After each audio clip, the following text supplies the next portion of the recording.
स्वास्थ्यासाठी असलेली योगासनं, गाणं, टेबल टेनिस याद्वारे आपले छंद, मैत्री ही जीवनाचा एक अविभाज्य भाग आहे. की मैत्री, ज्यांनी जन्म दिला ते आई वडील, हे सगळं सोडायला जो मूर्ख तयार आहे त्या माणसाला मी आत्ता सोडून देते, हे मी सोडायला तयार आहे.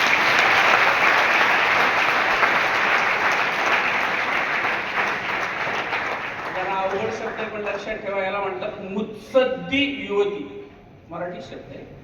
तर स्वामी विवेकानंदांचे गुरु ठाकूरजी रामकृष्ण परमहंसजी यांनी त्यांच्या जीवनात अतिशय वेगवेगळ्या प्रकारच्या सर्व धर्माच्या साधना केल्या, म्हणून स्वामीजी त्यांना अवतार वरिष्ठाय म्हणायचे.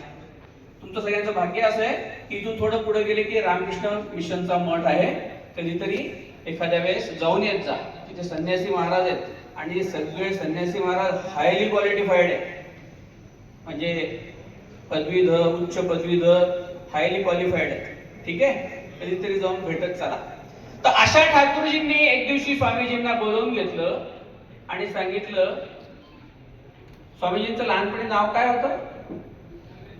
Vivekananda. Correct, very good. Narendra, मला ना या साधनेतनं काही सिद्धी प्राप्त झाल्या आहेत, त्या मी तुला देते म्हणे, त्या मी तुला देतो म्हणे, तुला पाहिजेत का?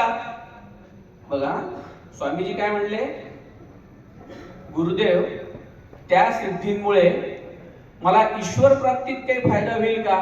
ईश्वर मिळण्यासाठी काही फायदा होईल का? ठाकूर म्हणले,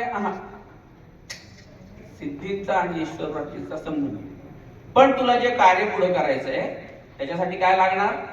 पैसा लागणार. काय लागणार? माणसं लागणार. ती मिळवायची त्यात ताकद आहे. अतिशय विनम्रपणे स्वामीजींनी हात जोडले आणि ठाकूरजींना सांगितलं की मला ज्या सिद्धींमुळे ईश्वर प्राप्ती होणार नसेल तर त्या सिद्धी मला नको, कारण तुम्हीच एकदा मला म्हणले होतात.